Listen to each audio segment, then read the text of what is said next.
तो ये है जेईई मेंस का 2025 का क्वेश्चन। इसमें इस क्वेश्चन में दी हुई है the position vector of two 1 kg particles A and B are given by r A vector और आर बी वेक्टर। ठीक है, तो आर ए वेक्टर है और आर बी वेक्टर है। यहाँ पर आर ए वेक्टर दी हुई है alpha 1 t square i cap plus alpha 2 t j cap plus alpha 3 t k cap. ठीक है, ये आर ए वेक्टर और r B vector. R B vector अगर देखोगे ये है बीटा 1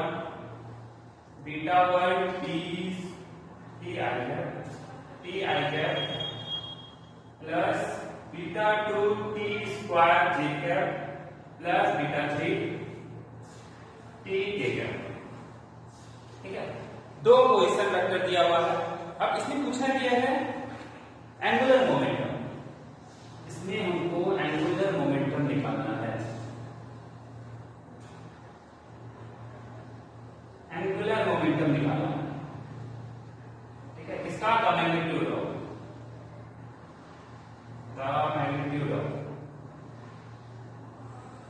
ऑफ एंगुलर मोमेंटम हमको फाइंड करना है। ठीक है, अब इसमें अल्फा 1 की वैल्यू है, तो अल्फा 1 की वैल्यू दी हुई है कितना?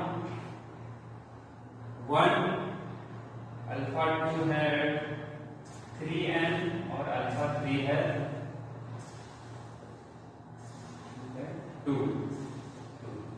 ठीक है, और बीटा 1 है -1, बीटा 2 है बीटा 1 है 2 और बीटा 2 है -1। अब बीटा 3 है 4p। अब उसके आगे दिया हुआ है where t is time and n and p are constant। n और p जो है ये कांस्टेंट है। n और p जो है ये कांस्टेंट है। ठीक है, at t equal to 1 second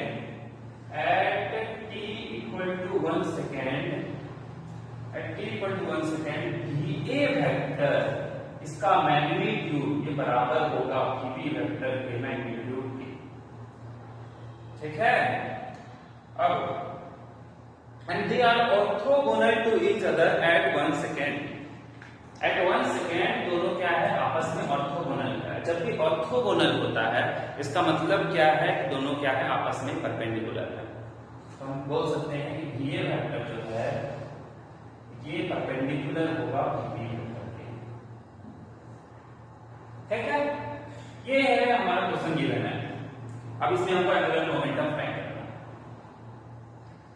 अगर ध्यान से देखोगे तो अल्फा 1 इंटू टी स्क्वायर, इसका मतलब ये दोनों का प्रोडक्ट अल्फा 1 क्या कह रहा है? ये पोजीशन वेक्टर है, तो इसका मतलब ये दोनों का प्रोडक्ट जो है ये डिस्प्लेसमेंट होगा। इन दोनों का प्रोडक्ट भी डिस्प्लेसमेंट होगा और इन दोनों का प्रोडक्ट भी डिस्प्लेसमेंट होगा। तो इसका मतलब हम बोल सकते हैं अल्फा 1 जो है ये क्या है? ये एक्सेलरेशन है। उसी तरह से अल्फा 2 जो है ये वेलोसिटी को शो कर रहा है और ये भी वेलोसिटी है अल्फा 3। बीटा 1 उसी तरह से बीटा 1 का देखोगे तो ये भी वेलोसिटी है, ये भी एक्सेलरेशन है और बीटा 3 भी वेलोसिटी है। तो सबसे पहले क्या लिखेंगे? Magnitude of va vector into vb vector. तो va वेक्टर क्या होता है? टाइम 1 सेकंड लेना है, इसका मतलब 1 से मल्टीप्लाई करोगे तो उतना ही वैल्यू होगा। तो va वेक्टर हमको निकालना है। va वेक्टर का magnitude is equal to vb vector का मैग्नीट्यूड। इसको आप कैलकुलेट करोगे तो ये हो जाएगा अल्फा 1 का स्क्वायर t का स्क्वायर प्लस अल्फा 2 यानी कि अल्फा 2 टी का स्क्वायर प्लस अल्फा 3 टी का स्क्वायर। ये बराबर होगा किसके बराबर होगा? वेलोसिटी ऑफ v वेक्टर, यानी कि ये हो जाएगा बीटा 1 टी का square plus beta 2 t square का होल स्क्वायर, है ना, और बीटा 3 टी का होल स्क्वायर। ठीक है, और ये रूट में दिया हुआ है। अल्फा का वैल्यू 1 है पर सेकंड स्क्वायर 1 1 1 1 तो ये 1 ही रह जाएगा, ये 1 ही रह जाएगा ना।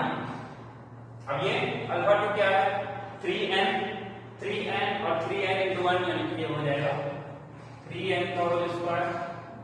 अल्फा 3 अगर आप देखोगे तो यहाँ पर 2 है, इसका मतलब 2 into 1 2 का स्क्वायर स्क्वायर टू यहाँ पर बीटा 1 क्या है, बीटा 1 है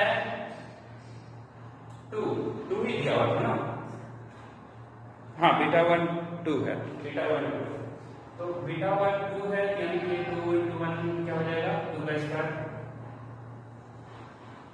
बीटा 2 इसका मतलब यहाँ पर बीटा 2 क्या है -1 यानी कि -1 का होल स्क्वायर प्लस बीटा 3 क्या है 4t यानी कि 4t का होल स्क्वायर। इसको सॉल्व करोगे ये क्या बनेगा 1 plus 9n square plus 4 is equal to 4 1 2 2 2 4 हो जाएगा 1 हो जाएगा, ये 16t स्क्वायर हो जाएगा। ठीक है, इसको इक्वेट करने के बाद हमको क्या मिलेगा 9n स्क्वायर ये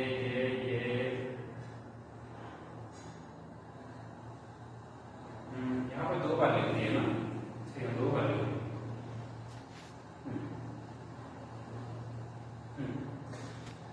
हाँ तो ये 4 4 कैंसिल हो जाएगा 1 1 कैंसिल हो जाएगा तो हमको क्या मिलेगा 16p स्क्वायर इक्वल टू 0 यानी कि ये हो जाएगा 3n माइनस 4p और ये 3n प्लस 4p। तो हमें इससे इक्वेशन 1 मिल गया, इससे इक्वेशन 1 मिल गया ना, इससे हमें इक्वेशन 1 मिल गया।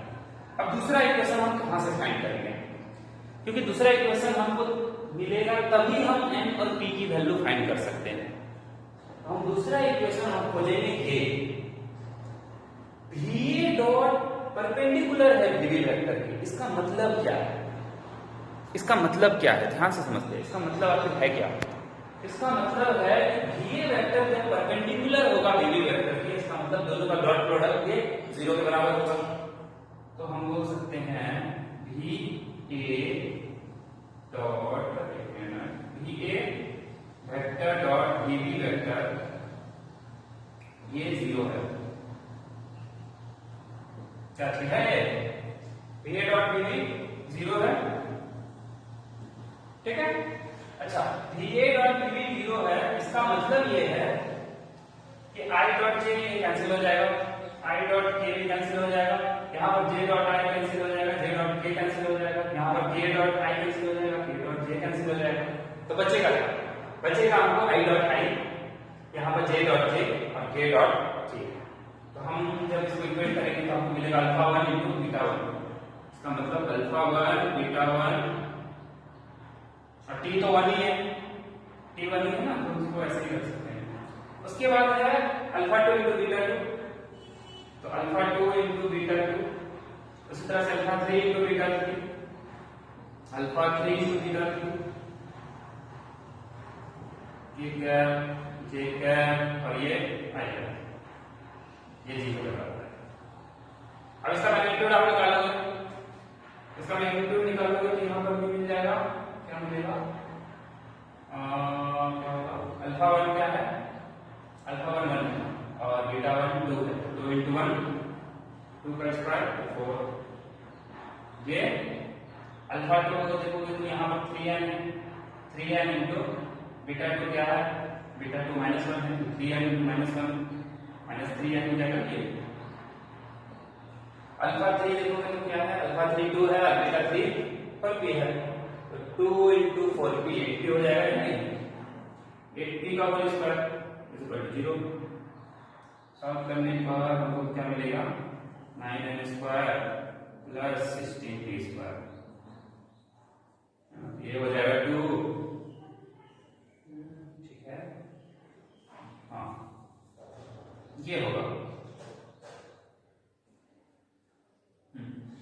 तो ये हो गया इक्वेशन 2, इक्वेशन 1 और इक्वेशन 2। अब इन दोनों इक्वेशन को सॉल्व करोगे तो हम क्या फाइंड कर सकते हो, आप फाइंड कर सकते हो n और p की value, find the value of n and p। क्या यहां से n और p की वैल्यू फाइंड हो जाएगी? ये तो नहीं क्वेश्चन से।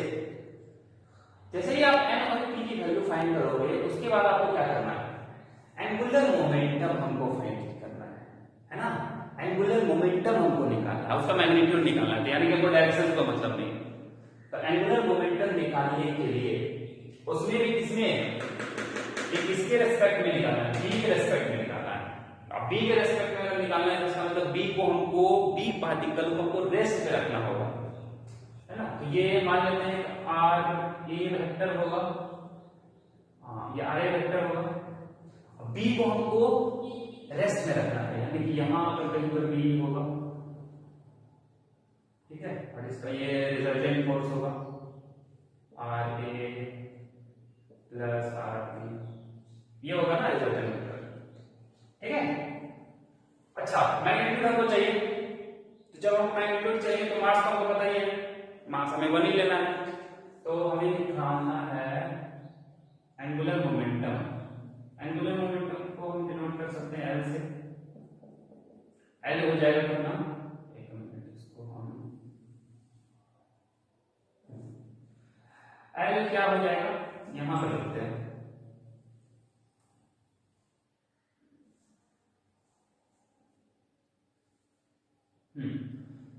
L वेक्टर जो है,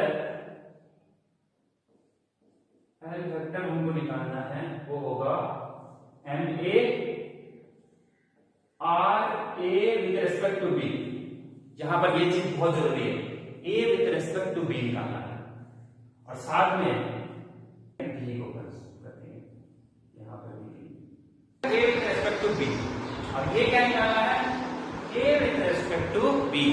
तो a with respect to b निकालना है, इसका मतलब b को हम क्या मान लिए? रेस्ट में मान लिए। और a क्या है हमारा? इसको हम रिलेटिव मान सकते हैं, ठीक है? पोजीशन लिए या फिर वेलोसिटी, दोनों को हम रिलेटिव मान सकते हैं, ठीक है? अब इसमें कैसे निकालोगे आप? भाई अल्फा 1 माइनस बीटा 1 कर दोगे, बाहर में n रहेगा, तो n हम मतलब से लिख देते हैं, हाँ बाहर में n के ये हो जाएगा अल्फा 1 माइनस बीटा 1 एंड ये I cap plus alpha 2 minus beta 2 J cap और प्लस अल्फा 3 माइनस बीटा 3, ठीक है? ठीक है? अब जैसे ही आपका इसका वैल्यू अगर निकल जाएगा, वैल्यू निकालने के बाद आप क्या करोगे? यहां से आप डिटरमिनेंट निकालोगे। क्या करोगे? डिटरमिनेंट निकालोगे, ठीक है? ये जे कैप और ये के कैप, और यहाँ पर जो वैल्यू होगी अल्फा माइनस 2, ठीक है? यहाँ पर जे कैप यानी कि अल्फा माइनस 2 लिखते हैं, ये वाला अल्फा 2 माइनस बीटा 2, यहाँ पर अल्फा 3 माइनस बीटा 3, यहाँ पर एक वैल्यू, यहाँ पर एक वैल्यू, एक वैल्यू यहाँ पर,